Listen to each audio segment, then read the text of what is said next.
Welcome to Drop the Mask with Christy. Obviously, I'm Christy, and this space is where we strip away titles, expectations, fear of to have the raw conversation about life, resilience, and the power of authenticity.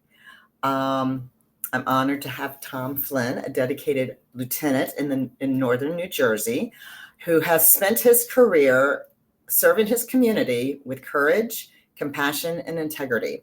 But beyond the badge, he's got another number, and we'll get into that.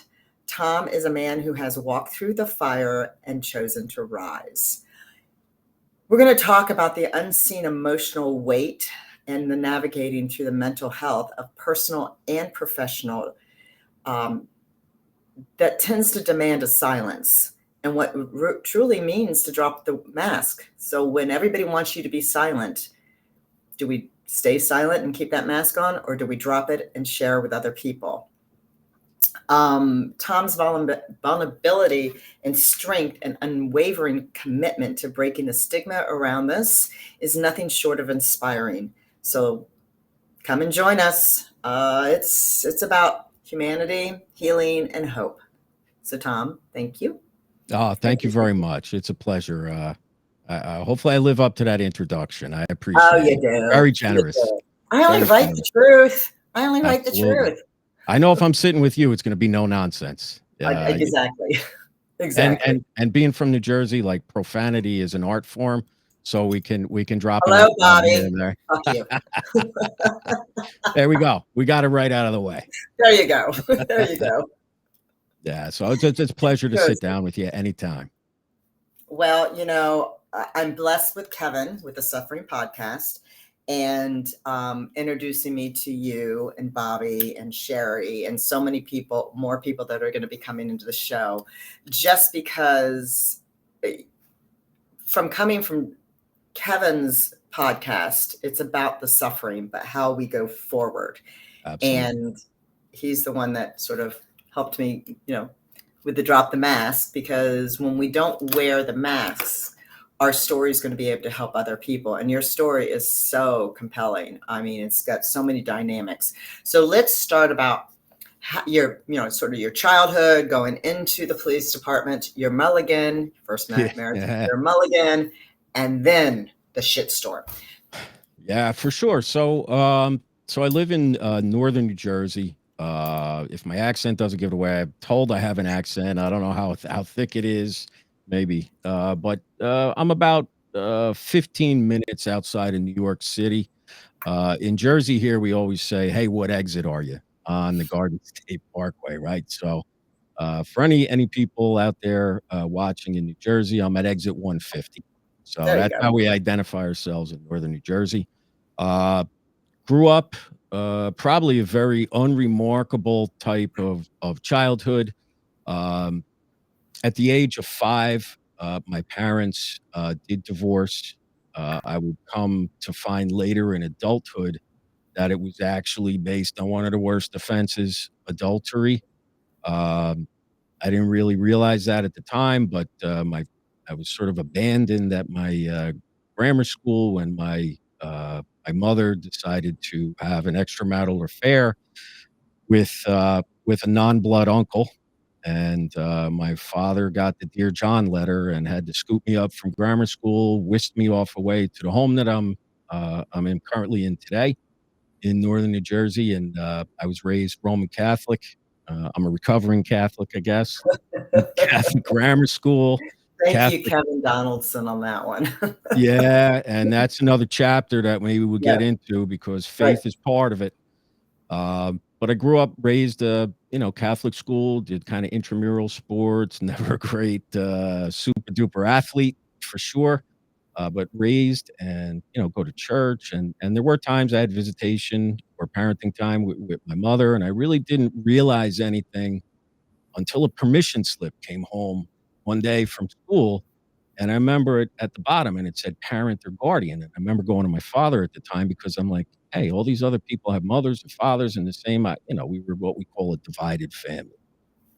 And, I looked at my father. I said, well, which one are you? And And back then, how, You Yeah. didn't have a lot of divorced parents. Or and more like uncustomary was a father getting full custody. Right, That was right. really unheard of at the time. Um, but, I didn't realize I realized that I was sort of different in the family dynamic, being in Catholic school as well. Like, there were intact families all over the place. And I remember looking at that permission slip, and I said, "Daddy," at the time, "which one are you?" And I remember him looking me square in the eye, and he said, "Tommy, I'm your father." And that always resonated with me, and, don't have any siblings, I'm an only child, and, went through grammar school, then into Catholic high school and, did sports there, but not great. I kinda was like an A-B student, and I remember they had this thing called career day, and this is what planted the seed with me, I think, for my future law enforcement, was they had the high school football star, right? So he was a high school quarterback, and he came in to do this thing, and he was a New Jersey State Trooper. And anybody that knows the New Jersey State Police, like, I'm gonna argue they have one of the best uniforms, athletic standards. Here comes It's this all guy. about the I fashion. mean, this guy was pressed, not a wrinkle or what they call a gig on your uniform, and he started talking about it, and it was almost like organized sports because he's wearing the uniform, and he's kinda bigger than something, bigger than himself, and I didn't latch onto it right away, but I was like, "That might be something." And went off to college, didn't finish. Once I got this independence from the Catholic school type thing, I You went a know that little well. wild, Yeah. grew the hair long, and then I wanted to be like a rock and roll star and, a heavy metal guy and all that. And then I said, "Listen, man, I gotta find some purpose here. I gotta find some direction. I need a job." I was doing some other things, hardworking, I would say. And, something brought me back to the law enforcement thing, and then I started doing security work, and I was a private investigator for 6 years, and I started working with some cops, retired cops, and I started taking tests, and, lo and behold, this one position came up. It was in the newspaper, so I'm dating myself a little bit. I actually read a newspaper. The Those new were the days that you could get a job without having to jump hoops. Yeah. So, it was the North Star Ledger. And anybody who knows anything around, northern New Jersey, basically where I live is where they filmed all the Sopranos episodes. There you go. So anybody that's a fan of Sopranos, like it was all over here. And organized crime is a part of northern New Jersey. Yeah. It just is. But anyway, there's this thing, and it said community service officer, and I said, wow. I said maybe there's like a probation thing or something. But I applied, and it was like a hybridized dispatcher, and then you would take walk-in reports and things, and this was the Northern New Jersey Police Department, and I was successful at it, and they offered a test, like, 6 months later after I got hired as a civilian, and, took the test, and I got right in the academy, and I was off to the races. So this is, going back to January of 1997, I began my law enforcement career, and as a side note, that police department in Northern New Jersey had suffered a rash of police officer suicides. And being a civilian and then a sworn officer, there is a blue line. There is it's an organization that is closed circuited, and there's a level of mistrust, and they were still grieving. So it was a pretty unique dynamic to be in a police department that had these suicides, Yeah. get out of the academy. I was pretty successful there. We don't talk about awards, when we get awards, but usually there's one for physical fitness, academics, who's the best sort of marksman. But there's one award that I'm proud of, and I do mention it on occasion. It's called the Merit Award, and the Merit Award in New Jersey Police Training Commission is voted upon by your classmates, Okay. and sort of the criteria is who do you think would be the most successful in law enforcement, and who would you want to be your partner? And they Well, don't that's an reveal it. award that you definitely wanna have. They don't reveal it until academy graduation day. Yeah. And, I got biggest flirt. I probably should have, that probably would have been better and served me better if I got that one, but, I was in high school, but yeah, I don't even know how I'm to. working with what I got here. Yeah, yeah. Hey, I don't know how to flirt anymore, so there you go. I'm too old. But no, I mean that's that for the fact that they all chose you. That's humbling as well. Extremely humbling. So, I don't like to gloat or anything, like, we don't Well, you talk know about it. all these other things, but, to this day, I'm still very proud of that, and there's a little foreshadowing where it might seem ironic that that happened, but yeah, so I went on with my law enforcement career. I got a kind of a variety of assignments, crash investigation, all the way to reconstruction, and then I rose through the ranks. Very difficult process here in New Jersey to actually obtain rank. There's testing, and there's, all sorts of centers where they put you in these scenarios and everything. So it's this organization that I worked for was, it wasn't easy. It wasn't you just sit around and you age into the rank. Right, You right. had to perform and test and everything else. So I eventually ran our field training program, which trains young officers, and I had officers under my command, and eventually rose to what they call accreditation manager. So there's police officer accreditation, like any other sort of profession, and it's writing policies and standards and procedures. So then I sort of swayed into an administrative role. And I found that really rewarding. It was eye opening. I got to learn the law even much better. So yeah, things were really like kind of tracking, and had one marriage along the way. Which we That, call a mulligan because you had no children and it was your 20s, so it really doesn't exist. That's the and, way I look at it. and we have a saying that, hey, listen, you're not a real cop unless you got one or two ex-wives, right? You're not getting the full experience. Um, But, it was a woman that we had known each other for like 16 years, and it was pre-law enforcement, and the transition just didn't work out Mhm. into that. And I tell you something, if every divorce could be that way, we did it pro se, couple of $100, spit in the palm, shook hands, gave each other a hug, and there was like no fuss, no muss. We're divorced. Yeah, I'm getting that one. I understand that. Yeah, and there's benefit to that. Yep. If it doesn't work out, no assets, no children. But as time goes on, still a young man and red-blooded American male, I come across what I thought was the love of my life, right? And yeah, and how you met her was interesting Yeah, because so I think it's that she didn't understand. not Well, she not didn't your understand. Yeah, go not your ahead. not your typical Disney romance with Lady and the Tramp rolling the meatball on the plate of spaghetti.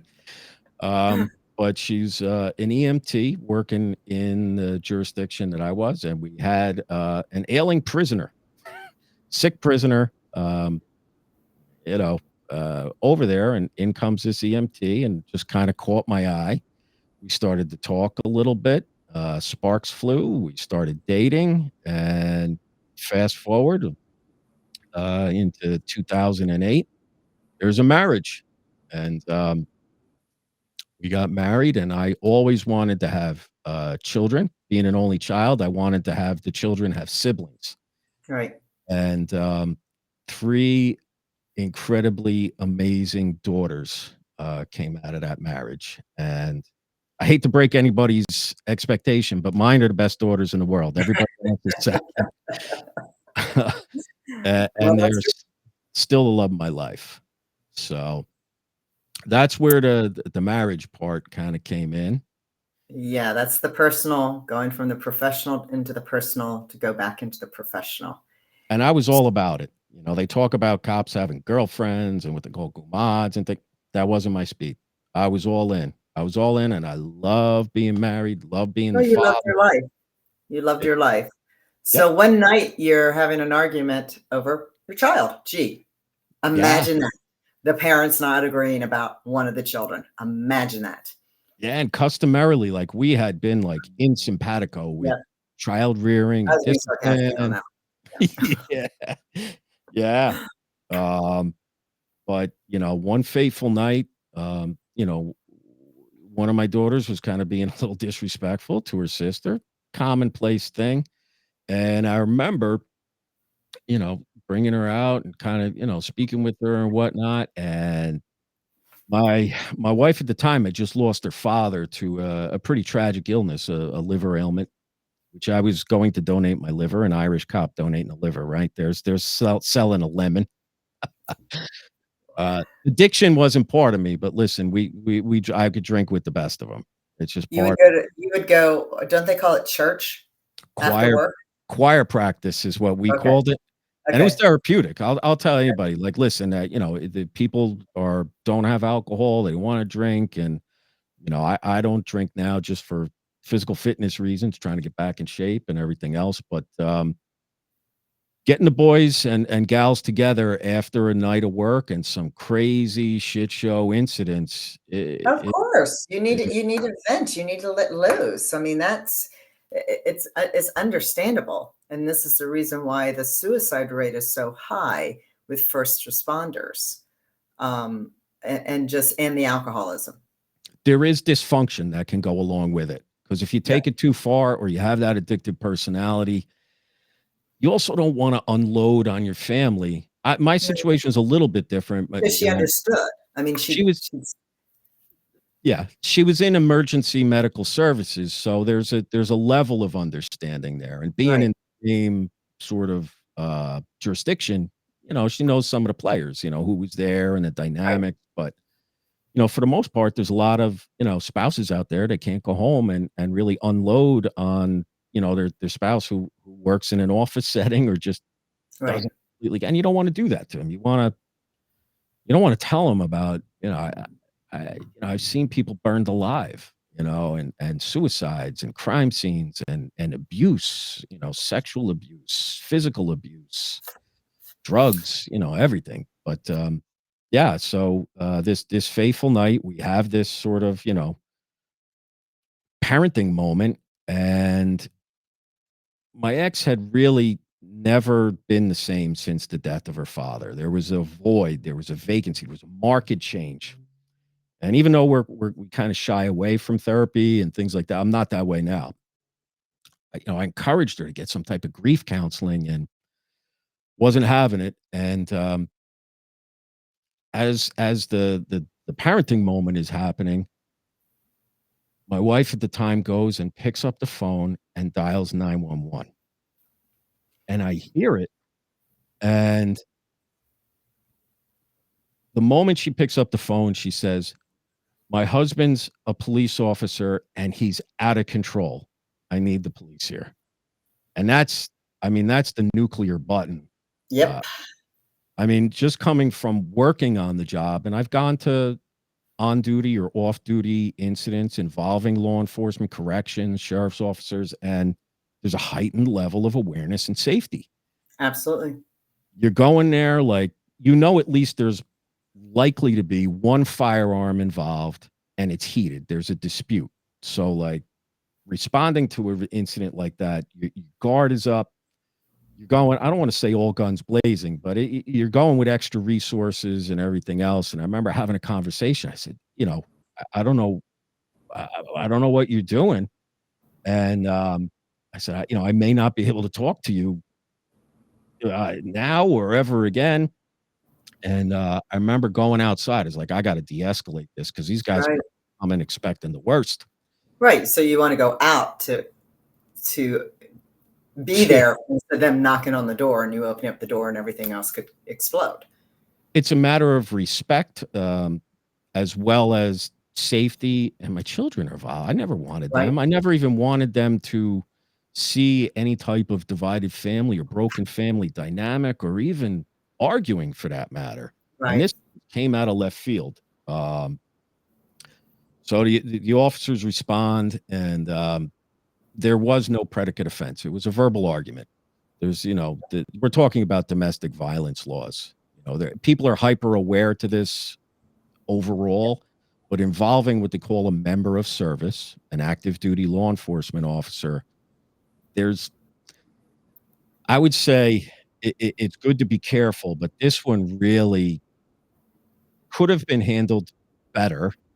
And I don't want to criticize my brethren and sisters in blue, because I know the hand that they were dealt, but this one went south. There was no offense, and they asked my ex at the time, well, there's nothing here. There's no, criminal offense. There's no domestic violence offense. But then they said, do you want a restraining order? And for the record, that's not how it works. You don't just get a restraining order for No, you have to go. You violence. have to file for one, and There has to yeah, be a predicate offense, an underlying right, offense that right, it indeed occurred, and secondly, that a restraining order is necessary to quote unquote protect the victim. right. That dynamic was not present here, and I would later come to learn that my spouse had probably been planning a divorce for quite some time, and this was. It's just easier just to say, "I'm sorry. Can we have a divorce?" I mean, I would argue the same point, just like the first one. hey, Can't it's we not just working. Let's get a divorce. we could spit in the hand, we can Yeah, protect the right, children, we can exactly. protect the assets. Like there Right. is an easier way. Yeah. But Yes, there is. from my viewpoint, this was leverage to a divorce, and Right. I have seen it tenfold over the later periods of time. And she offered, and it is typically granted like candy in New Jersey here, and they gave it.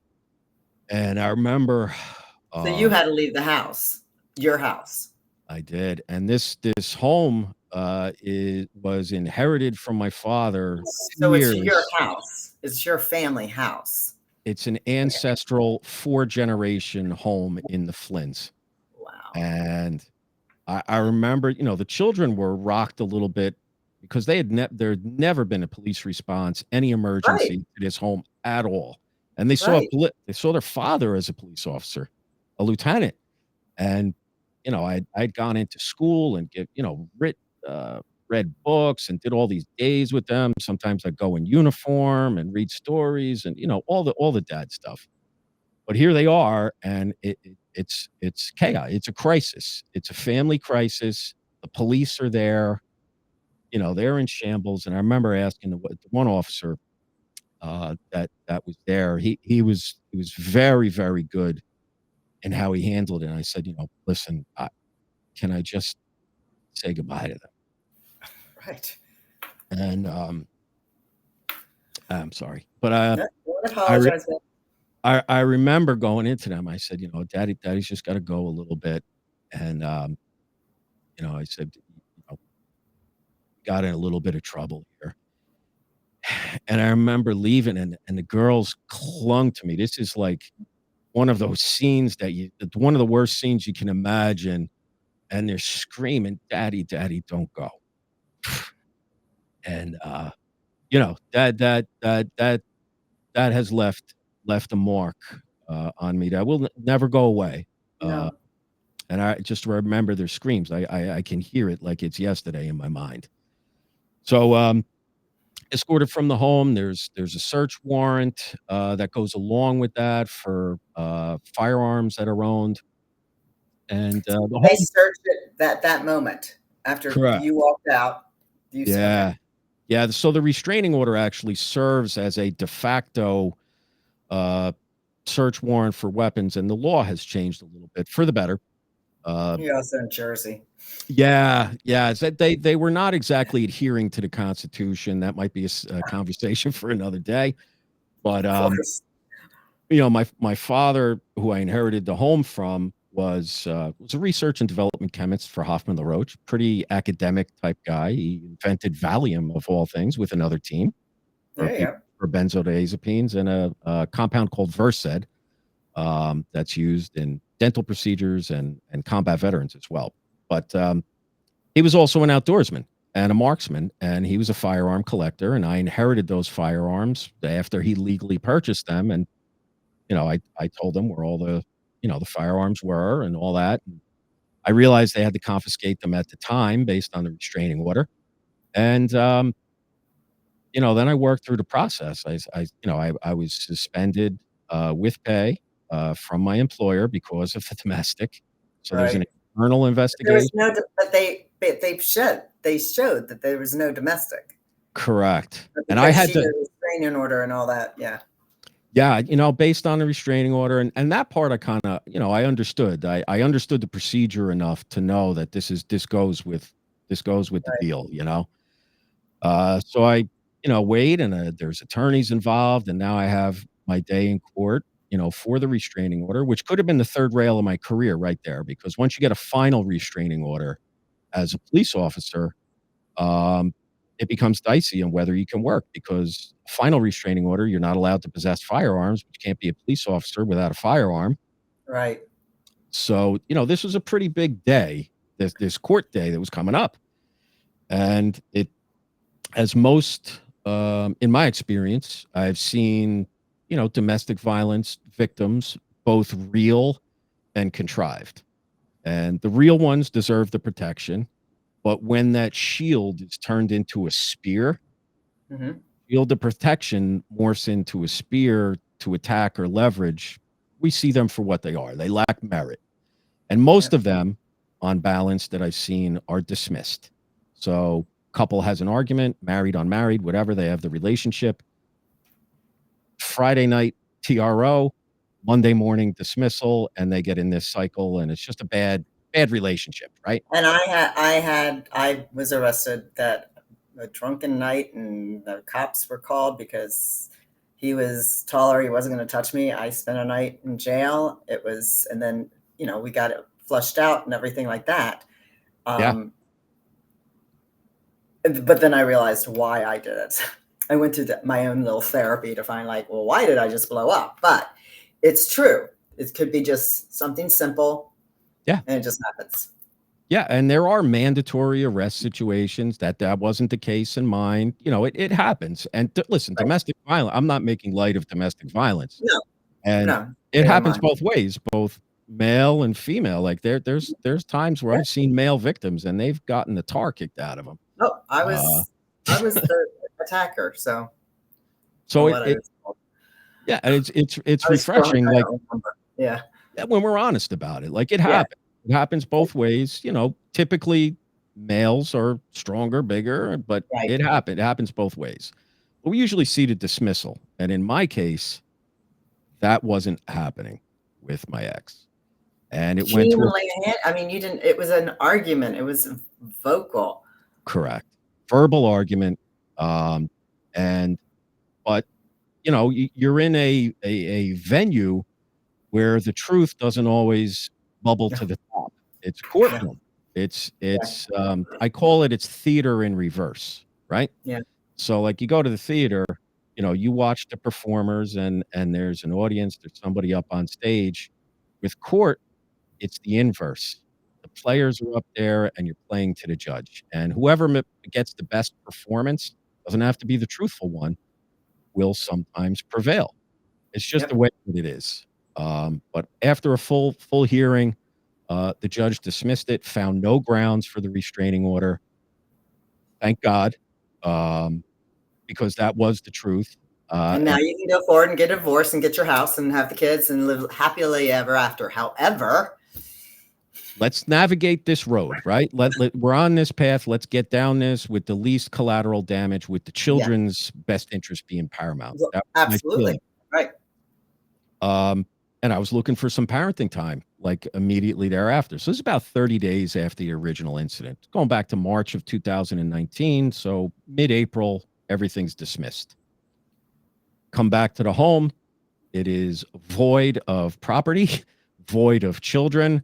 There's dust bunnies rolling around. So I'm coming back to an empty home, virtually empty, almost completely empty.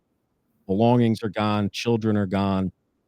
Toys are still here, but you know, they were 9, 7, and 5 at the time.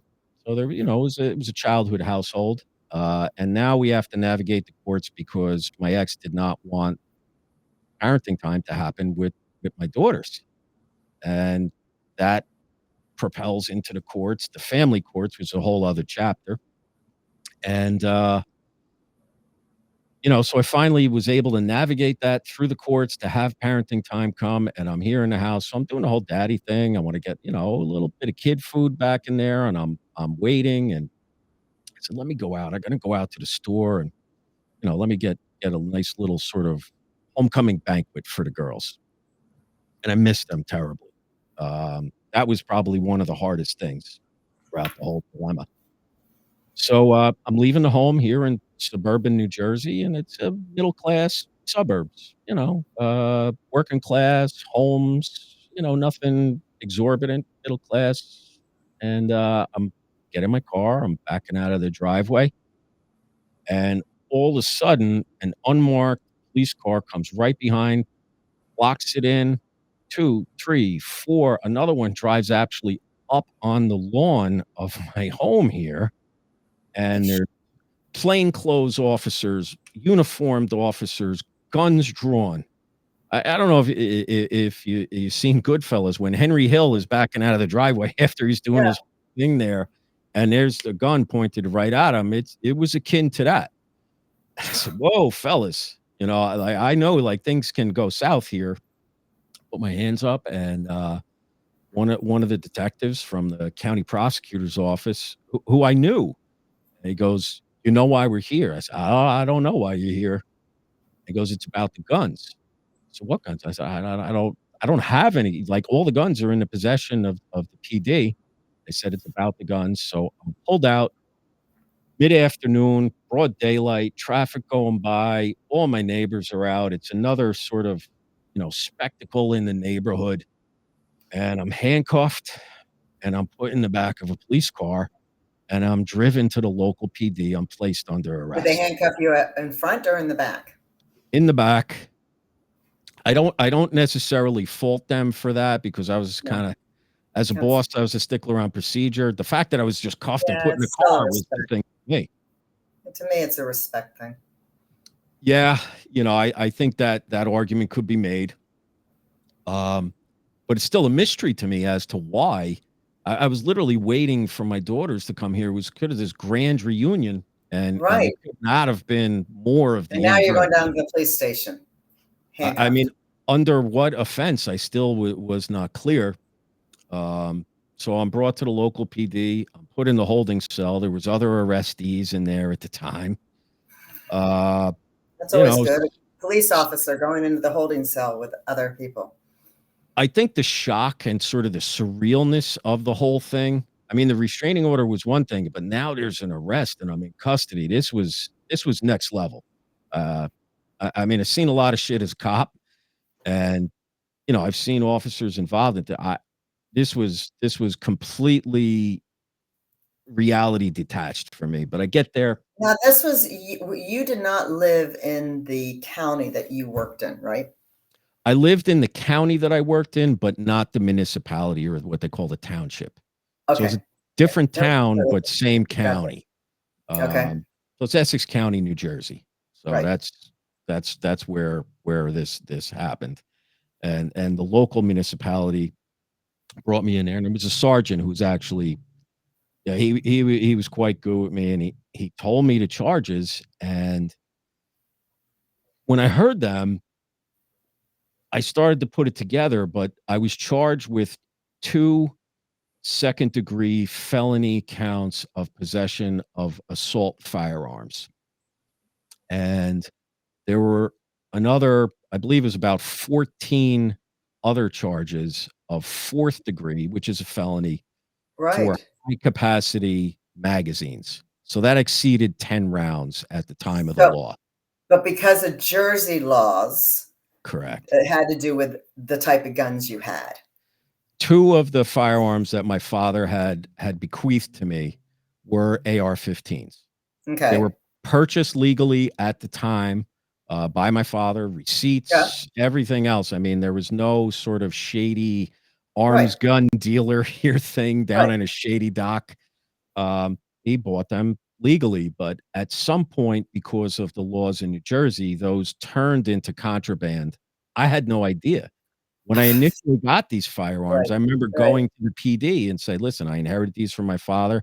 He Right. gave me, like, this little slip of papers. It's not mandatory. You don't have to register them. So I um, I did sorta look at it and I said, "Well, if I don't have to, I'm not gonna." It's just as Right. simple. I was like, "I get it." if I have to, and this comes at some point, maybe I will do that. But at the time, I was like, all right, maybe I'll get to it someday. Um, but I would come to find out that these charges carried a the two assault firearm charges carried a mandatory consecutive sentence of 10 years each. You gotta fucking be So that kidding. was 20 years in prison Wow. for those two firearms, and then you For add on inheriting guns that inheriting. started out with just an argument over how wow. Okay. The chain of events is just you can't put So it together. well, I mean, like, it started off with something that shouldn't have happened, with another thing that shouldn't have been considered illegal or contraband. They could have just seized them and said, "Hey, these, you're not allowed to get these back." I would come. so Yeah. was it during election year? So this is 2019. Was it So people were running or rerunning, so having a platform of guns or something like that?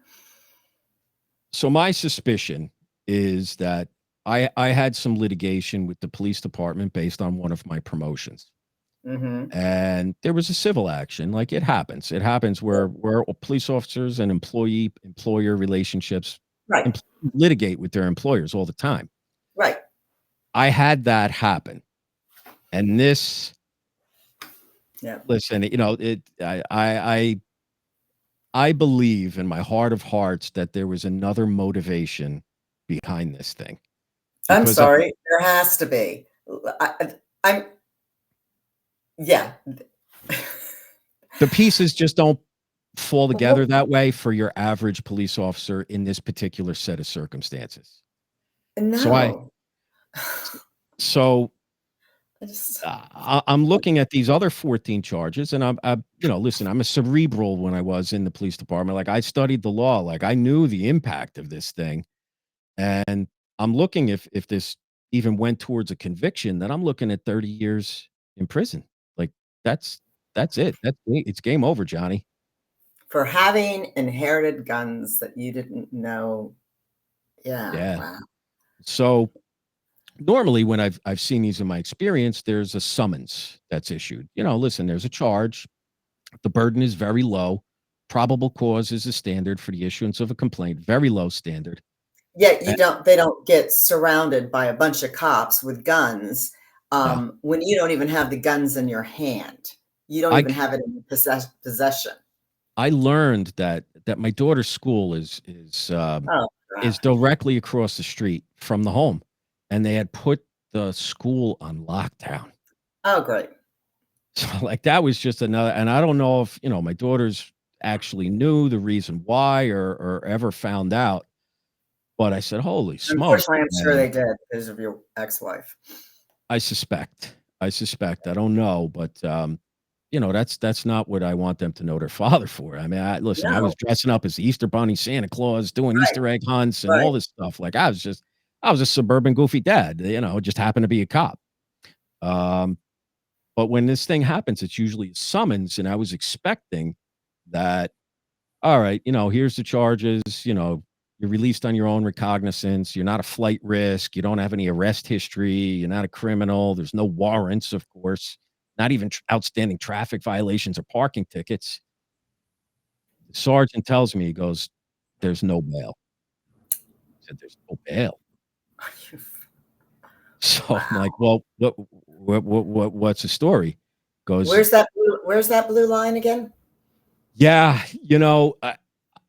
I think these were powers beyond their control, because there were Oh, people pulling the strings at higher right, levels."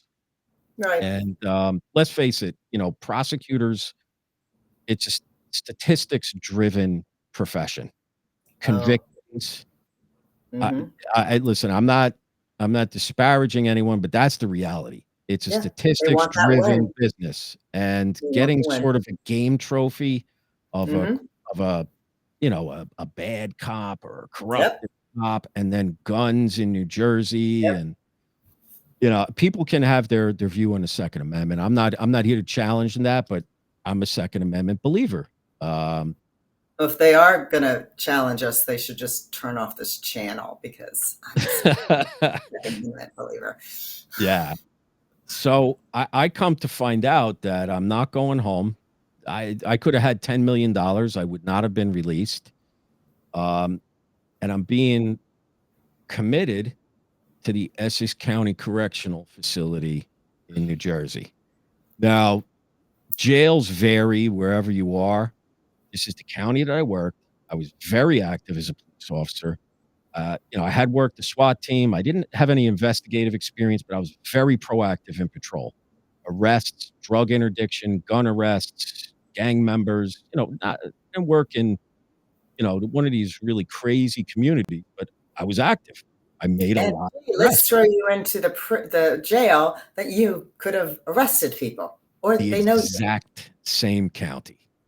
I mean, this is a nightmare scenario that is coming in all directions between my family, my profession, my reputation with my community, my neighbors, my children, and Did you have notwithstanding, anybody to lean on during this time? I had one best friend, who I guess he's to blame. He was the best man in my marriage in my wedding, so he's to blame too. I could blame him a little bit, but he Yeah. he did stick by me. But the divorce situation, he was a casualty of that. He was my brother. We went to, I called him my brother. I was an only child. He was the only man prior to the people I know now that I ever addressed as brother. And this family situation, fast forward a little bit, he couldn't take it, and I'm hurt. It's a profound loss, but there's a part of me that understands. Well, plus God takes people out of our lives when we don't expect it and brings wonderful people back in. Yeah, I mean, he And had that's he had people. struggled with addiction, and I remember going to rehab and helping him and his family. Our families were close, our children, played together, but, this with But this he was there during this arrest. he He was was. okay. He was, and, I called him, I let him know, and he was helpful at that time. So, uh, here I am. I'm getting driven to the Essex County Jail, which I had done transports of prisoners, I don't know, hundreds, thousands of times with other people. And here I am as an inmate going down there. And what they had to do, which I think was a protective measure initially, but it backfired a little bit. When I get to the booking area, they had cleared all the other prisoners out of the area for my own safety. Uh, Right. they have an obligation to protect me as well as transport me. And booking's empty, photographed, fingerprint, strip searched, asked questions about my sexuality, given a tuberculosis test where they stick the needle under there, the bubble, asking all these crazy things. I mean, the strip search, Bend over, cough. cough. I mean, uh, just the way God made me, spread the cheeks. I mean, Yeah, there was nothing left to the imagination there. yeah. Um, and then I had to do the perp walk. I mean, I had the little packet with the orange jumpsuit, the institutional sneakers, the whole thing. And if you think there's racial tension on the outside of jails, inside's worse. It is Uh, worse. Yeah. so race was an element, and I You think it got out. walk your line, you walk your race. And I remember hearing all these racial epithets and everything, called everything name in the book. Nothing about being a cop, but man, I could not hide the anxiety. I mean, I was walking, I was like a walking zombie, and they had to put me in a cell that originally had another inmate in it, and they took him out. Um, he wasn't too pleased about I was that. gonna say, he probably wasn't real happy about that. No, I mean, at the time, that was the only way I think it would have worked. But then they did close the door, and I remember the sound of that door. That is the sound of a jail cell closing on pretty bad correctional facility. I mean, they had inmates there that were prison, but there was overflow in the prison, so they had people that were doing long stints of time, uh, immigration detainees, and I was waiting to run into somebody I had arrested. They could have been in the same. same cell adjacent to me, and I remember the one guy coming back there, and, he looks in there, and he does the finger underneath the throat, looking at me. I said, "Oh, man." And I just kinda looked away and whatnot, and he started screaming. He says, "What are you doing here? What are you doing here? What are you doing here?" And I said, I'm thinking now, like, I gotta adjust. And I remember I just made sort of the The gun. finger. Yeah, and I made the gun thing. I'm like, I gotta get a little clout in here because I don't know Absolutely. how long I'm gonna be here. Um, I was placed in general population and what they call Gen Pop, Right. and, I thought it And was gonna that's be why I'm surprised they didn't put you into like solitaire or something like that just to put you as by yourself, but they put you in Gen Pop. 'cause And that's look at always me, I'm the tough guy. Like, listen, yeah, I'm a cop, but I'm not a tough guy. yeah, I'm not intimidating anybody going in there. right. Um, and I'm of a certain age. It's a young man's game in jail. And, I thought I was gonna be out 1 day, 2 days, 3 days, 4 days. It turned out that I did get put in isolation like you're saying, and, at one point, they had to transfer me to another county for my own protection. So I went Gee, from imagine Essex that. to Right. Bergen, and that Okay. it was an improvement, believe me, but Well, I walked in the chain gang with everybody else to get in that van, go back, and I thought I was gonna be released from there, not released. I think they were hypersensitive to the fact that there was firearms involved. It was quote unquote "a domestic," but it wasn't really a domestic, and it right, was a cop. right. So, I think they were afraid if we let this guy. I don't know what they were thinking. I Yeah. don't think that was smart thinking, but that's what it was. So, I wasn't released until 12 days, back and forth between the 2 county jails. Um, and listen, it's 12 days. There are people who are in prison. I'm not putting on any airs that I'm a tough guy. No, but still, I was just even scared of walking them. in, just Scared of even them. walking into it doesn't matter. It's just your experience. You can't, we can't compare it to anybody else's. It's your experience. It's just, when I was arrested that night, I spent months embarrassed. I wouldn't tell anybody until I talked to a girlfriend. She's like, "Oh, I did it twice." But it's like it was part of my journey to find out whatever. Yeah. But other people have had it worse. You having to go into that, that's why we're here. You're dropping the mask, you're sharing your story. It's not comparing to somebody else that's sitting in prison or sitting in jail or whatever. And there are a lot of cooked up scenarios on the other side of the suits, Yeah. um, of, you know, I mean, I can go down a rabbit hole of enough people that I've talked to that are first responders or ATF or FBI Yeah. that, when you get the suits, the prosecutors, they want the win and they don't care. So you're not, what you went through was hell. It And wasn't pretty. It wasn't pretty, and no, and it's a funny thing. You might think, "Hey, listen, you're probably thinking about yourself." There was a moment of you're, reflection I holy had in shit, of there. course you're thinking of yourself. This is your being. You're sitting there in a cell. You don't know if you've arrested any of these people. Yeah. We've seen the TV shows. I mean, we've seen there's, the gangbangers. You don't, and then if God forbid you talk to the wrong person Oh, yeah. because you don't have that rule book, no Yeah. one's shared the rule book to you, you get your ass kicked. Yeah, it was serious business. It Uh, is serious business when people are in there. I don't think people even really get it. So, for me, listening, talking to people like you makes me really truly understand the inside. the reflection that I had there, and it might not seem, natural at the time, but there was a moment where I actually had sort of an epiphany of empathy for people I had arrested. 'Cause I remember, Mhm. like, arrest them on warrants and all this other stuff, and you listen, it is a process, and you don't really get significantly emotionally attached to a person you arrest, but I'm thinking, I could see these things being cooked up, and maybe some of the guys that I actually put in there, eh, listen, there's some that No, hands you're yeah, guilty.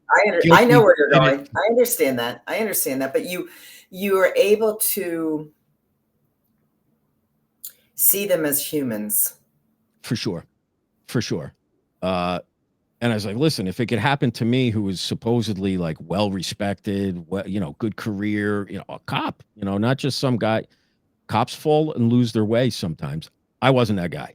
Right. But I could see somebody with lesser means or something, they get wrapped up into some, and there was a moment that I'm thinking like, "Hey, you know what? Some of these guys, that they might not be guilty."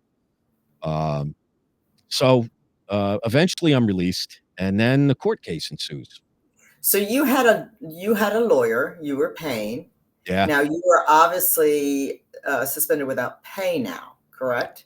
Yeah, a period of time after the arrest happens, now I'm suspended without pay. So there Okay. goes the income.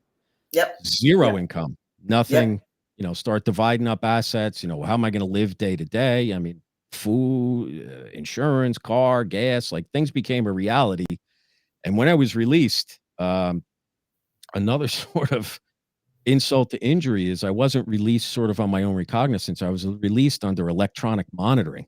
So I had Oh, an great. electronic bracelet on my ankle, which gave me another level of empathy for those that are on that. Uh, it was And you geo can only map. go so far, right? With I it could with the not go I could not go beyond my front sidewalk in my home, or it would go off. Um, I because was I know so actually, I do know somebody who's got one now, and they can go at like, they can go in a yeah, certain area. Like, you couldn't even really get out of your I could wow. go. I could sit on the front steps, or I coulda went in the backyard. That was about it. Um, and there's batteries in it. There's a logistical aspect to it. I mean, I laugh now because it's, Well, there's a sometimes comedy aspect, but you can't allow the battery to go dead. If you don't change the battery and the battery goes dead, that's a violation. So but when you're changing the battery, isn't that stopping it? So you have to be real quick on changing the battery? you have to wait a little bit of time. There's another battery in the monitor Okay, itself, so, like, there's okay, time to swap it out, but you okay. can't like, listen, if you've ever had your cell phone go dead or something like that, anybody that has their iPhone, "Hell, I got no bars and my phone died." Yep. That should happen when you got a bracelet on, because that's a violation, and you'll immediately go back into jail, and then they'll decide the merits of the violation after. So, Did you have I a had parole officer at this time? this was, pretrial services, Okay. that they call it. Sounds like a euphemism, Well, right? so wait a minute. So you've already been, you haven't even gone to trial yet. You've already been convicted. Hmm, Yeah, gotcha. I would say that there was a penalty imposed without a trial. I would agree Hmm, with that statement, okay. because of the restrictiveness, but I guess it was a condition of my release. But I mean, uh, Wow. never a flight risk, no arrests, like, no Really? nothing. Like, I have a verifiable residence, like, I'm not flying off to Cuba, like, I'm not going Right. but I remember the woman that, dealt with me in pretrial services and my first appointment, I remember showing up and being a cop in court and everything else, I showed up in a suit. And I'm sitting in the waiting room, and it is a cast of characters. I mean, it's Village of the Damned right there. So I'm seeing prostitute and listen, you know a prostitute if you're a cop. I seen a prostitute, I seen a gangbanger, I seen a drug dealer, and they're all kinda looking at me, and I sign in at the little In your window. suit, all pressed and everything. And I think they thought I was a lawyer. So, like, nobody was really they were looking at me a little sideways, but then I walk in and I speak to this woman, and she had a Caribbean Islander accent. I mean, this woman was heaven sent. She looked at me, she goes, "What are you doing?"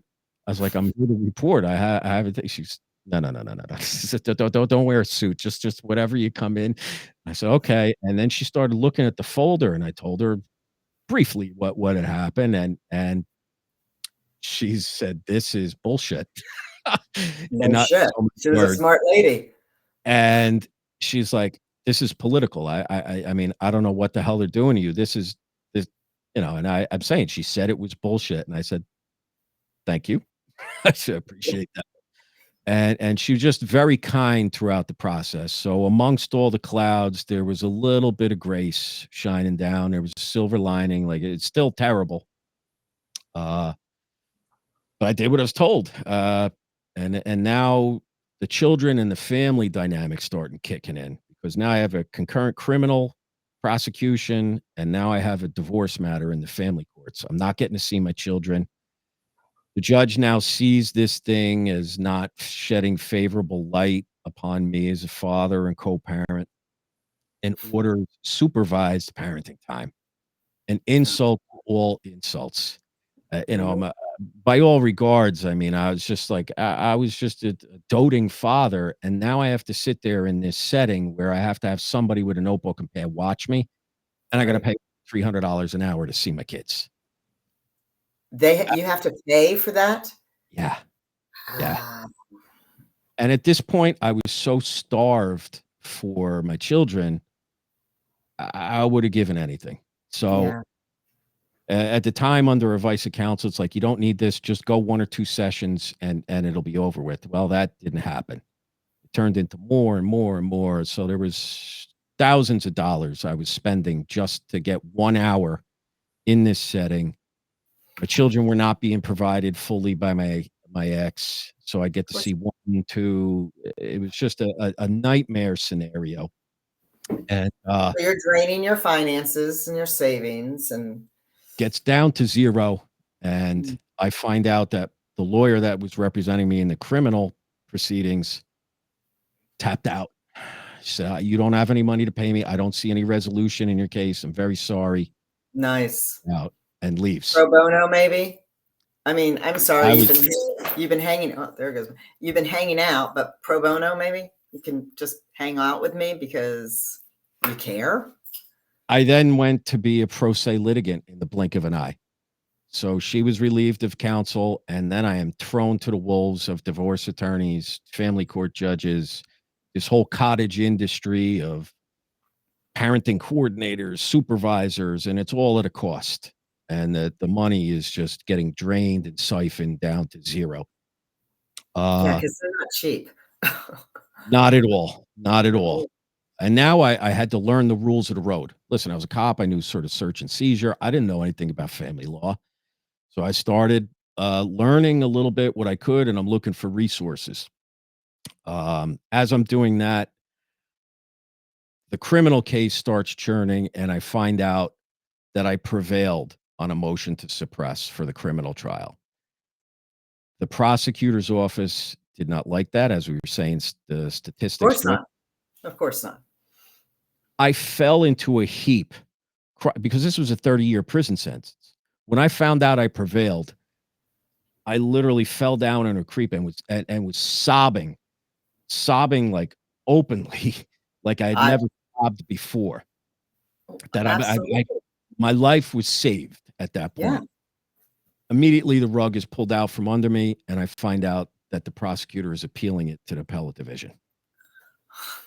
So now it's as if that Was this prevailing a experience younger never prosecutor? happened. Was this a younger prosecutor? Yeah, and one of them that specialized in police officer prosecutions as well. Oh, okay, okay. Didn't really wanna lose. Yeah, of Um, course not.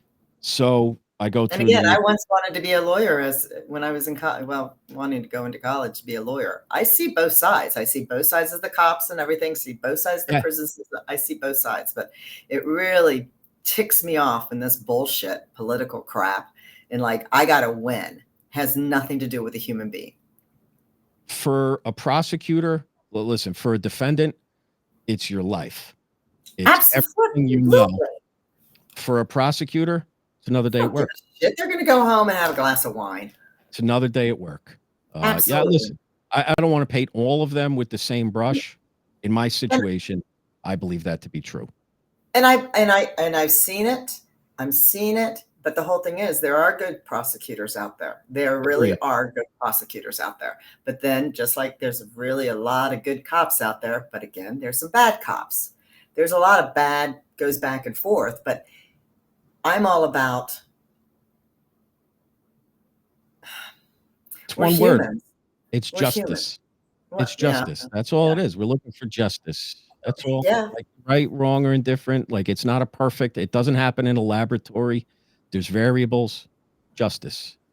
Justice. I don't think was served here. That's just my opinion. It shouldn't even start. I mean, this whole thing shouldn't. It should have just been okay. I had an argument with my wife. Okay, now she wants a divorce. Okay, Yeah. whatever. But now this is a complete, huge shit show. So Yeah. now he's pushing it because he didn't get his win, and now you're still dealing with the family law without your lawyer who Yeah. bailed out. Which It. you know, I It. It's up shit's creek without a paddle for sure. The paddle so might how have do been a lawyer. you so you're dealing with that, you're dealing with this, you're living in what, a little hole in the wall, For the barely? for the time with the restraining order, I had to spend money and stay in what they might call a no-tell motel. Yeah. Not a great place. Microwave dinners, if any of that, little money. Ramen noodles are wonderful. Yes. Yeah. And you can microwave an egg pretty Exactly. pretty proficiently after a while. Yeah. Uh but I'm at this point I am back in my generational ancestral home, and the next level of the prosecution happens, and I prevailed all the way up to the New Jersey Supreme Court. Good. I finally won. So that Pissed was, off that little guy, I'm sure. I mean, three sobbing sessions, each one's, but the final Yeah. one, I was like, this is the Supreme Court. I know this is the law of the land. Unless we're going to the United States Supreme Court, Yeah. I could finally rest easy and know at least I'm not going to prison. But now, still no job, still no money. I couldn't And apply for still no work because I had and, house arrest. and still no the girls. No girls is the biggest part of the whole piece of the puzzle. And so I'm starting to lose in family court. The criminal prosecution put to bed. An administrative investigation still looms with the police department, so not getting put back to work. Did you Uh, get your guns back? Not yet. Still in process. There's a next chapter that will be Okay. coming Well, for okay. sure, We'll and get to that that one. that Wow. Okay. hasn't been written yet, but I'm on my We're way. still working on that. Okay. So we go into family, you're dealing with family law Yeah, with and I'm no lawyer. losing. No lawyer, and I'm not doing well. Well, because you Listen, don't know family law. no, I'm getting whacked left and right, and I'm losing on all these motions, and uh, it's now about Christmas Eve to be exact, about 2 years, into this thing, and I don't have the girls. Christmas is a very special time. I understand it for people of any faith, but it's the holiday season, and, no lawyer, no money, no job, no kids, and my mind is going to the darkest of places. We all Yeah. know what the dark place is, and I Yeah. was prepared to face that. Um, on a whim, I reach out and I heard about a group that helps people in family court. It's kind of like I heard it was a support group, but they give, self-help education and all that. And I sent an email in the middle of the night. I said, that is my last hope. And within hours, I get a response. And I tell them, listen, I'm a cop. Like, oh, usually don't get cops in this thing. I said, here's the story. This is what happened. Lets me know. And it's just, the gentleman was Jewish. His name is Jeff Golden.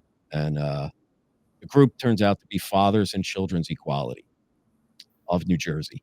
And it's a nonprofit that is a self-help and education group. And they said, we have Zoom meetings. Jump on the Zoom meetings. Send me some of your paperwork. We'll look at it. We'll tell you what to do and to represent yourself or keep your lawyer honest and everything else. So I jump on a Zoom meeting and I start learning all these things. And one meeting turns into 2 meetings, 3 meetings. And all of a sudden, I'm like, I'm a regular. I'm on there all the time. It's And also you have a relationship. You're building relationships. you You're around people that can understand what you're going through. it is a area of the law nobody wants to know about. And when they're in it, they want to tell everybody, and most people just don't care. They think it's Right. just a messy divorce, but there's children involved. It's life altering events.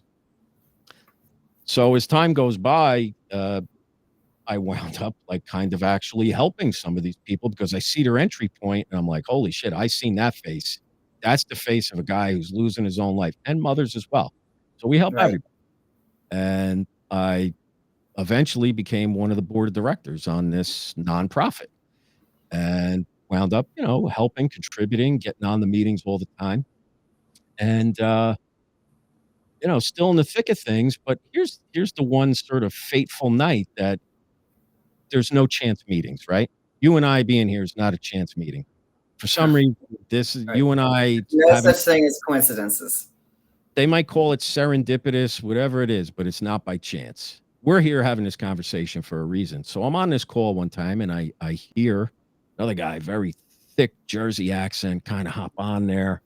And I could, this guy is stressed the hell out. And I could tell. And the way he's talking, I can hear, I'm like, this guy's on the job. He's a cop. Have a little side conversation, find out he's a Army captain veteran, Iraqi war, decorated leader, and he's also a police officer in northern New Jersey. So we And had he this will be on the show. He is that's coming it. on the show. Coming at you, I'm getting listen, all the I'm getting all the Jersey boys on my show. they got a bookmark it for this guy. They Yeah. have to bookmark it. Yeah. Um, Well, and all his my name, bookmark it. absolutely. I would echo that as well. But this guy, talked to him and he started to, and he was feeling every bit of it. And he says, you might, and he says this thing, and I thought he was just kind of spouting off a stream of consciousness. He goes, you might have seen me on the Suffering podcast. And okay. And I started talking, and we're getting on to business. Suffering podcast. Like, that is, in full disclosure, I thought podcasts were an utter and complete waste of time, had not watched one ever. But And as I'm, that's why we don't make these thoughts, nope, because you never know. Because I could now not, you've been on podcasts, you're on the Suffering podcast, you're on this podcast, you're on that podcast, and you have a fancy mic. So you yeah, do podcasts. I don't. I mean, I have it's a all mic, but smoke and mirrors. It's all yeah, smoke and mirrors. well, I have one over there. I just don't use it. So I have to research this. I heard that like the name just, I was like suffering, like even though I wasn't a podcast, and boy was I wrong, to be honest, to tell you right now, I was completely wrong. Podcasts, as we know, the election cycle, everything that happened, it's a real thing, and they're complete. Absolutely. Not all of them, but yours, other ones, completely legitimate. So I start looking it up, Well, because and somebody else's story is going to help in your story. lo and behold, I start watching. I said, holy shit, this guy wasn't lying. I said, he's on and he, not only was he on it, he's a main character energy, affable, nice, funny, incredible story. I start watching one after another. It's law enforcement officers, trauma, first responders, and people from all walks of life. Yep. What one of them is a story about a woman, Amanda Coleman, and Yep. she's known as the Blue Irish Angel. Right. Right. The Blue Irish Angel. I said, what's going on? Like all of a sudden I went down the rabbit hole. I watched all these episodes and I said, all right. And then I trailed off a little bit. I said that these guys are on to something here. This is a legitimate thing and it's helpful. It's well produced. The guy, I see the host on there. He's this kind of big jacked up guy. Little OCD. I said he's this is a retired cop. He had a critical incident. He had a shooting. I see him on Soft White Underbelly. I was like, holy shit, this thing is legitimate. And months go by. Months go by, and I finally found employment. I'm working for a company, and I have to go into New York City. And I hate the city. And Until not you that I hate, see me. You'll be seeing me in a few weeks. that'll be the high point. Yes. So just the logistics of going into the city. No, I And know. listen, you got to keep your head on a swivel now. Like New York City is not for the faint of heart. It's not like it was 30 years ago when I lived there. No, and I'm taking the train. So I'm on the train, and it happened to be while the Canadian wildfires were going on. So the skies are blood red. There's a comedy of errors, me trying to get in there. I'm ass to elbow with all the other commuters, and I'm trucking my way. And the office we had is in One Penn Plaza, big, right by Madison Square Garden. So people know Madison Square Garden, heart of the city, busy, rush hour. And I'm walking to the office. I'm minding my own business. I got my head tracking. And here's the most serendipitous meeting I could ever imagine. I'm Again, walking. there's no such thing as coincidences. I look up, And I'm looking, I'm like, there's a guy that is walking. He's a tall guy, big guy, carrying his suit on a jacket, and he's just bopping up and down, walking with like purpose. I mean, this guy is zeroed in, but he's big and he stands out. And all of a sudden, there's this little gap in between the crowd. And I look and I'm like, that's that's the host of the Suffering Podcast. And I go out, and I was like, I'm not really gonna say it. I was like, just but something told me, I was like, I gotta reach out and shake this guy's hand. And I go to him and I go, Kevin Donaldson. And he looks at me for a second like he's gonna haul Like, off who and the hit hell are me. you? Yeah, he goes, "Who the" and I put out my hand, I said, "I'm Tom Flynn." And there was a little moment of recognition, and he cocks his head, and he started taken back a little bit, and I introduced myself. I tell him how came about it. No, and I said, "I'm not even supposed to be in the city." He was doing something for his church that day. Mhm. Every Nation New Jersey church, and he was actually in New York City for Every Nation church. We exchange information. We have a conversation later. I tell him about like, hey, this is what I'm going through. This is how I know you. I knew from the police officer's name on that call was Mike DePalma. I said, I know Mike DePalma. He called. He asked DePalma. He's like, yeah, he does this thing with fathers groups and family court and all this. And Kevin invites me on to be a guest on the Suffering Podcast. This is like August of 2023. I go in there, tell my story. He has a co-host, Mike Falace, who's also a retired police officer. And the episode does relatively well. It does all right. And he has a conversation. Couple of, I guess it's like a month or so goes by. He goes, hey, come on in the studio. We want to have a sit down. And in Jersey, a sit down is not necessarily a good thing. So I Yeah, was like, I was gonna say, no. I said, shit, what did I do? Did I beef this one? What did I say? Did I say something Right. goofy? Didn't even have social media really at the time. I started liking it and put up some clips and stuff. And I was like, And he goes in there. He goes, we want you to join the team. Oh. I said, are you serious? I said, I know absolutely nothing about podcasts or anything. He's like, nah. He goes, so the piece of paper comes across the table. He goes, we already signed it. We'll expect that you would too. And I did.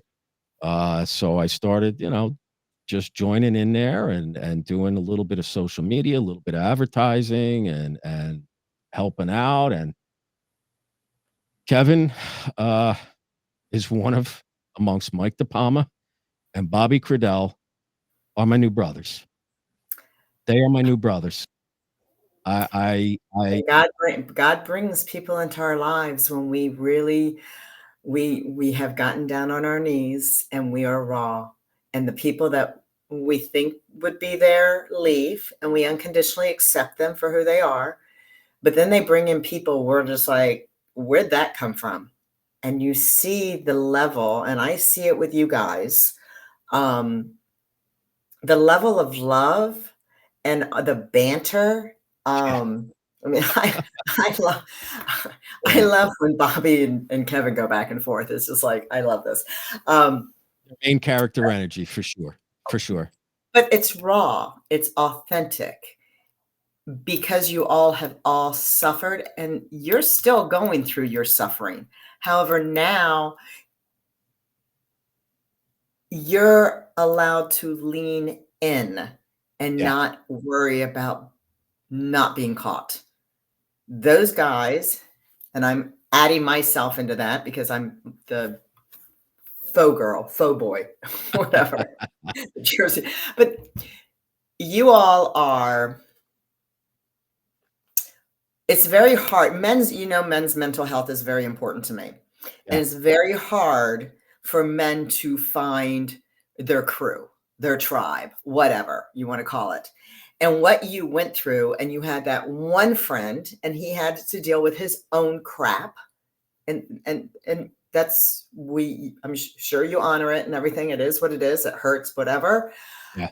But God turned around and literally in front of Madison Square Garden shows you the person that's going to say, I am here for you. And As he had as as as you are terrible there for him too. 1,000%. It took me 55 years to find my brothers. I found them, and the only way that it's going away is if something happens, to hurt my family. But I don't see that happening Do ever, that. ever. If we didn't have these vulnerabilities to, like you're saying, to drop the mask and to actually say these things to these people who are, we're strangers. Listen, we're comrades because we have the overlap in law enforcement. So there's that. But if we didn't have these vulnerabilities combined, intermeshed with the law enforcement cause, it's a perfect recipe made from the most improbable of ingredients. I can't say the dynamic. We all have our unique personality and input, but it wouldn't have happened if not but for this awful journey to get. Exactly. And I could not have calculated this shit in a million years. Well, But I I could mean, not be happier than to be with this well, crew and right you now. all, you all, it's your family now. I mean, it's That's your it. family, and I mean, you know, we, I call life our messy middle. And Mhm. sometimes it is so freaking messy where we see the dark side. Kevin will, how many times?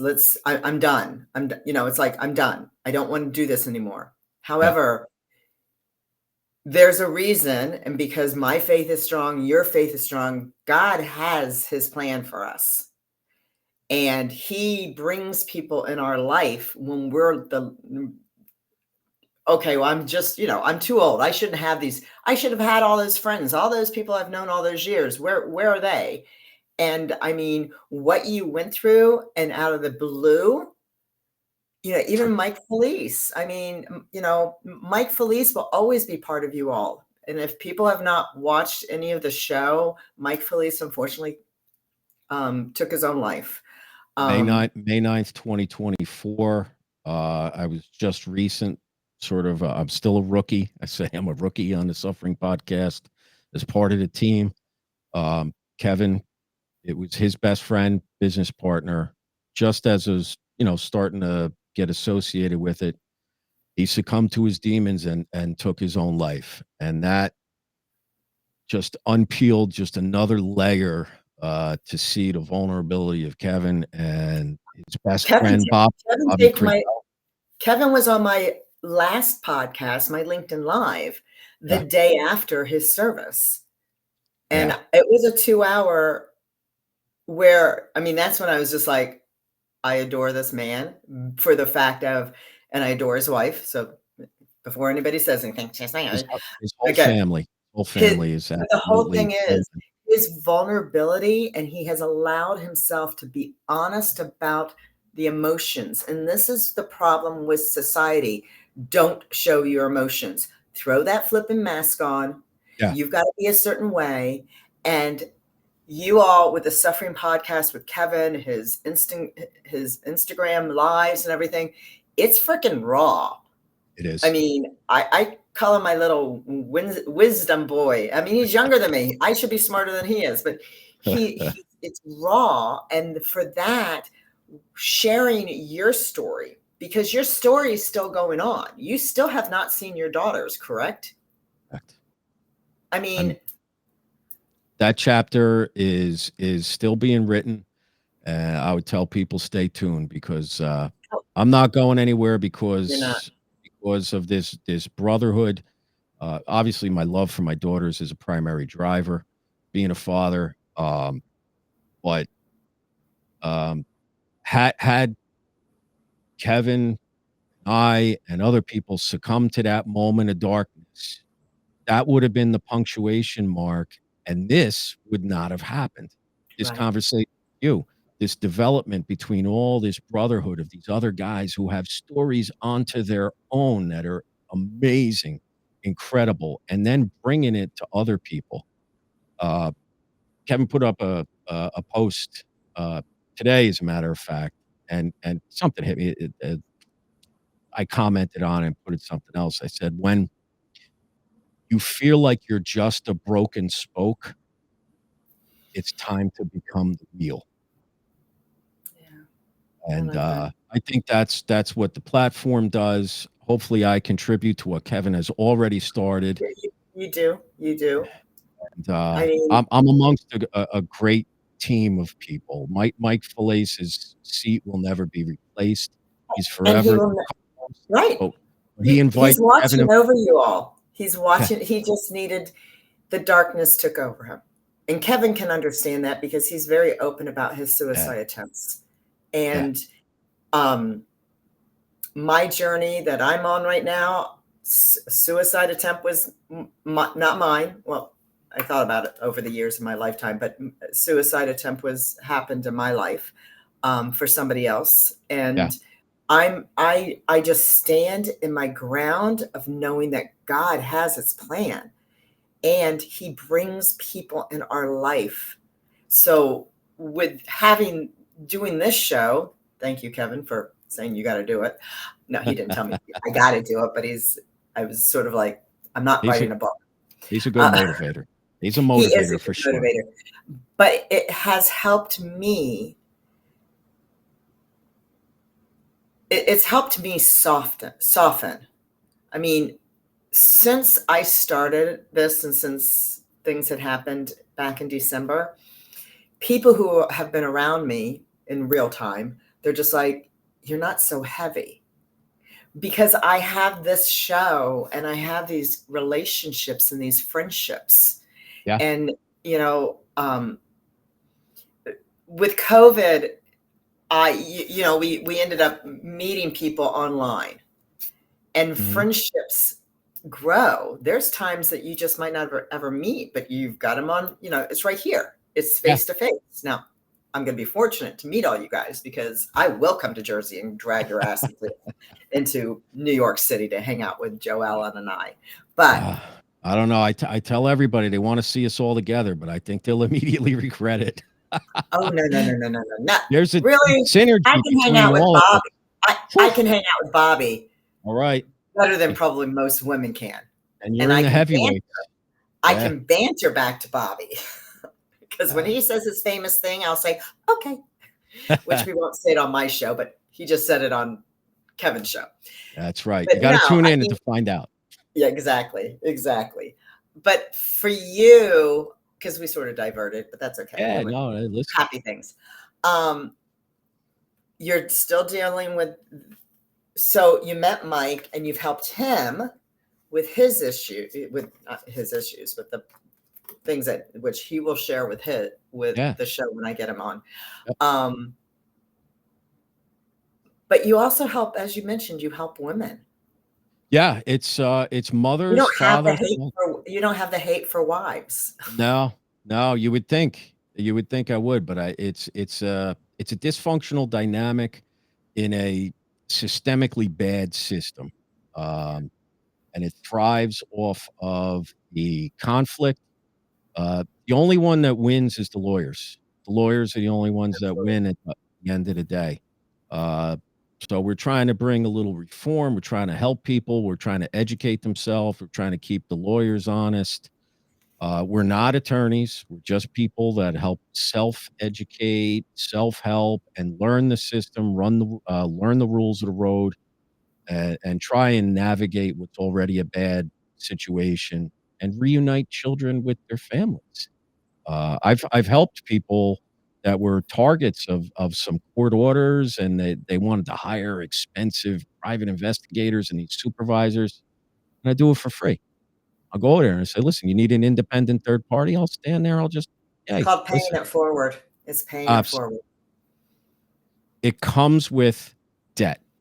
You have to make use of this suffering and Yeah. convert it into some type of giving back, whether it's just telling somebody, it's like, "Hey, man, I stared the Grim Reaper right in the face, and I was ready to go, lost everything, lost the family. We just can't give up. That is not the way it works. You gotta reach out and have this outreach uh, to help other people. And faith is part of it for me. Uh, I found this church, like I was talking about every nation. I'm not trying to alienate anybody from whatever their beliefs are, but Kevin invited me, "Hey, why don't you come to church?" So I'm a recovering Catholic. I was like, "I can't go to another church. What do you got? I'm cheating on my church. Like, I didn't cheat on my wife. Why you want me to cheat on the church?" And he says, "No, when you're ready." He goes, "Come on." I was like, Yep. "All right." And there was a couple of weeks in between. I said, I had my clothes all laid out because that's the type of guy I had them ironed and everything else. And the one week I said, I'm not ready. I said, I don't know. And it's an emotional thing with this church. And I was like, I don't know. I don't You're want to hanging out disappoint. in your head. I don't want to disappoint you, man. Like, I don't want to go there and then not go or not like Right, it, or I'm weeping, you know, right. simp in the back. And I don't want to attract attention. And Father's Day was the day. And I said, you know what? I said, it's right. He goes, you want to come to church? I said, I'll be there. And I've been going ever since. I'm And you're an usher. actually I'm an You're an usher, usher, right? and I guess it's about a week and a half away from when we're recording this. I'm going to be baptized. Oh, oh, I love that. So Oh my gosh. uh, I have uh, Kevin videotape that. yeah, We need I'm to sure he will. oh. He may turn it into a comedy Oh, clip. I'm sure that's fine. But They no, they live oh, to that torture me. These guys, they live to torture me, but it's a well, good that's way. okay. It's their It's love a good language. it's a It's loving their love language. it is but no, I think that oh, I'm so happy for you. I So remember when I got rebaptized, and I'd like to get rebaptized again and I'm again and again I'm and again. prepared. It's different, When you're a Yeah. child, you're Yeah, but you baptized don't as have the as an infant. choice. Now Now it's you're making the decision. and I'm That just makes me so happy. I'm looking forward to it. Especially since even though this video is gonna be dropped in the middle of May, at the end of April. I was Yeah. like, what day am I at? Today is Good Friday. So Yep. that is wonderful news It's because Good that Friday and April Jesus died 27th. for our sins. We're all It it broken. it feels right. And then I I gotta know. I gotta keep it going and pay it forward and hopefully I love it. I make love it. purpose out of this thing. Make the mess the message, right? Well, absolutely. And that is it. We have to make the mess a message. Yep. And people are now listening. So I'm going to want to thank you, of course, and My thank pleasure. everybody for joining me and Tom for Drop the Mask. Everybody's story matters. Our voice is powerful, and every time we're vulnerable, that's power. That's not weakness. And when we show up to be our true self, the good, the bad, and the truly, truly ugly, you're giving other people permission to do the same, to shed the mask. I mean, just to be like, this is me, naked, raw, broken. Absolutely. Um, just keep rising, keep healing, and just never forget vulnerability is a strength. I grew up hearing that vulnerability was a weakness, but that was society. So if you like this episode, and you should, subscribe because I have a list of people that I'm videotaping and I'm dropping that is just amazing. Just an eclectic group of people that have stories that you're just going to sit there and go, wow, I can relate, or wow, I am so honored to have heard this story. Um, and if you're ready to drop your mask, just reach out to me. I'd love to have a conversation with you because as you see, it's just the two of us. It's just, the two of us having a conversation, and For sure. I'm the most non-judgmental person because I learn from everybody. So next time, stay true, stay tender, and continue to love yourself. Absolutely.